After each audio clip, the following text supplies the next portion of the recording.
बिस्मिल्लाहिर्रहमानिर्रहीम। Intensive reading में आज देखेंगे कि जी इंटेंसिव रीडिंग जो है उसके एडवांटेजेस क्या है। तो इंटेंसिव रीडिंग जो है अपने रीडर्स को बनाती है फुली यूज डिक्शनरी के। आमतौर पर जो है हम अगर लिमिटेड स्कोप में रीडिंग के आते हैं तो चंद एक स्ट्रक्चर हमारे सामने आएंगे, कुछ नॉन कैबलरी आइटम्स आएंगे, चंद एक अननोन आएंगे और हम वहीं पे बस करके बैठ जाएंगे। तो यकीनी तौर पर जो है हमारे अंदर जो रीडिंग स्किल जिस तरीके से इवॉल्व होना चाहिए वो उस लेवल का नहीं हो पाएगा। फिर ख़ास तौर पर जो है हमारे यहाँ जो तालीमी निज़ाम है वो बहुत कम सपोर्ट करता है बच्चों के लिए कि वो अपने कोर्स से हट के कुछ और किताबें भी स्टडी कर सकें। इंग्लिश के हवाले से अगर बात करें तो उसमें बहुत कम ऐसे बच्चे हैं जिनके अंदर ये स्किल जनरेट हो चुका होता है कि वो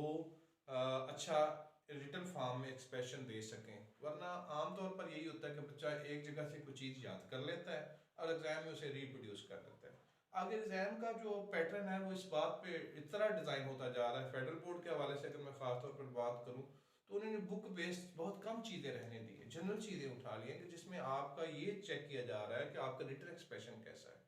दूसरे लफ्जों में आपने अपनी ग्रामर से रिलेटेड सारी चीज़ें, उसमें टेंसेस भी हैं, पार्ट्स ऑफ स्पीच भी है, उसमें सीक्वेंस ऑफ टेंसेस भी है, डायरेक्ट इंडायरेक्ट पैसिव वॉइस, मैं पूरी डिटेल में नहीं जाऊंगा। यानी ओवरऑल कह रहा हूँ आपको अपनी ग्रामर बहुत अच्छी कर लेनी चाहिए, बहुत ज़बरदस्त कर लेनी चाहिए और प्लस न्यू स्ट्रक्चर्स और न्यू वोकैबुलरी जो आइटम्स हैं उसके साथ उसको एनहांस करना चाहिए। ग्रामर तो जाहिर बात है, एक तरीका ग्रामर का सीखना है कि आप ग्रामर की बुक लेके बैठ लें और सारी चीज़ें रट लें और सारी चीज़ें बहुत अच्छे तरीके से तैयार कर लें। लेकिन इंसान ठीक है, ये भी लर्निंग है, लेकिन एक दूसरा तरीका ये होता है कि हम प्रैक्टिकली वो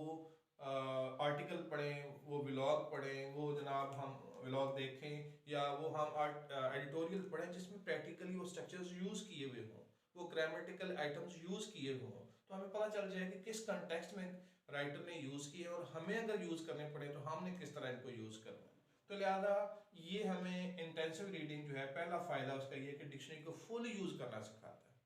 मैं उस डिक्शनरी की बात नहीं कर रहा जो आपके पास बुक की फॉर्म में या पीडीएफ की फॉर्म में आपके मोबाइल में मौजूद है। उस डिक्शनरी की बात कर रहा हूँ कि आपको उस डिक्शनरी में से कितने परसेंट अल्फाज आते हैं, आपका जखीरा अल्फाज क्या है, यानी आपकी इधर जो डिक्शनरी है वो उसके क्या हाल है। ग्रामर बुक तो बिल्कुल ऐसी है कि जनाब जब कोई तहरीर पढ़ते हैं तो ज़ाहिर है उसमें हमें नए न्यू लैंग्वेज आइटम्स भी मिलेंगे, न्यू ग्रामेटिकल स्ट्रक्चर्स भी मिलेंगे, सेंटेंस स्ट्रक्चर भी मिलेंगे, एक्सप्रेशन भी मिलेंगे, उसके मोड भी मिलेंगे और ट्रांजिशनल एलिमेंट उसने उसमें जो डाले हुए हैं वो किस तरह डाले हुए हैं, आपने किस तरह डालने हैं, ये सारी चीज़ें जब हम जैसे आप कहते हैं कि अगर अच्छा लिखना चाहते हैं तो अच्छी तहरीर पढ़ें, उन राइटर्स को पढ़ें जो अच्छा लिख रहे हैं। जैसे मैंने कहा कि अगर हमने इसको इनिशिएट करना हो तो हमें डॉन अखबार न्यूज़पेपर पढ़ना चाहिए, क्योंकि न्यूज़पेपर को बार बार मैं इसलिए कह रहा हूँ कि उसके अंदर वैरायटी ऑफ थिंग्स होती है। किसी भी बुक में इतनी वैरायटी नहीं होती, कोई भी आप किताब पढ़ ले उसमें इतनी वैरायटी नहीं होगी जितनी कि न्यूज़पेपर के अंदर होगी, क्योंकि उसमें तकरीबन तमाम एरिया ऑफ लाइफ जो होते हैं उनको टच किया गया होता है। तो पाकिस्तानी जो हमारे स्टूडेंट हैं उनको चाहिए कि डांस से शुरू करें और अगर जब आप अपना स्ट्रक्चर इन्हांस कर चुके हैं, वोकैबुलरी इन्हांस कर चुके हैं, तो फिर लेटेस्ट स्टेज पे द न्यूज़ जो है वो आप पढ़ सकते हैं। उससे आपको ये भी अंदाज़ा हो जाएगा कि आपको स्ट्रक्चर किस हद तक आपको चीज़ों का पता है, वोकैबुलरी के लिहाज से आप किस लेवल पे चले गए।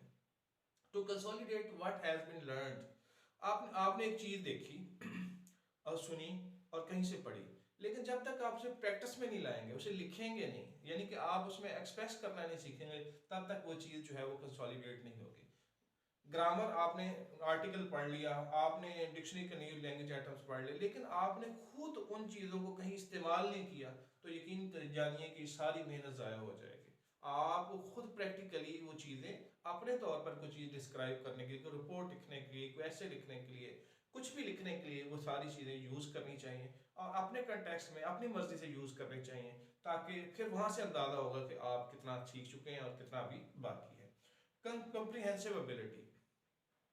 एक तो कंप्रीहेंशन होती है जी पैसेज की, कि पैसेज में कहा गया ये कंटेंट से ताल्लुक है। दूसरी उसकी कंप्रीहेंशन ये है कि ग्रामेटिकली, स्टाइलिस्टिकली कौन स्ट्रक्चर के हवाले से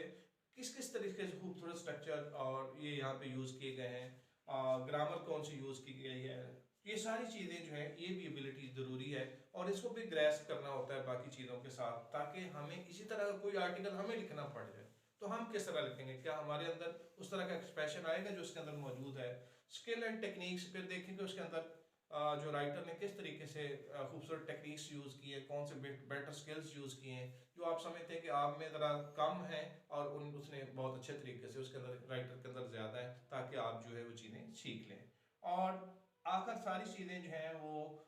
ये सारी चीज़ें हम सीख रहे हैं कि इस लिहाज से कि क्योंकि एग्ज़ाम में हमें अपने आप खुद कुछ लिखना है, तो वो हमसे डिमांड करता है ड्यूरिंग एग्जाम जो है, हमसे डिमांड क्वेश्चन इस तरह के दिए जाते हैं जो कि जनरल है या राउंड है, क्रिटिकल है, वहाँ पे हमें अपना रिटन एक्सप्रेशन देना ही देना है। अगर हम रिटन एक्सप्रेशन देने में नाकाम हो जाते हैं तो यकीनी तौर पर जो है एग्जाम में हम वो मार्क्स हासिल नहीं कर पाएंगे, वो पोजीशन हमें हमारी नहीं आएगी या उस तरह सक्सेसफुल नहीं होंगे जिस तरह हमसे तवक्को की जाती थी कि हम सक्सेसफुल। तो इंटेंसिव रीडिंग का बुनियादी मकसद ये होता है कि वो सारा मटेरियल आपको फराहम कर दिया जाए, वो डिक्शनरी से रिलेटेड हो, ग्रामर से रिलेटेड हो, स्ट्रक्चर से रिलेटेड हो, कंप्रीहेंशन से रिलेटेड हो, टेक्निक से रिलेटेड हो, जिसकी आपको एग्जाम में ज़रूरत है या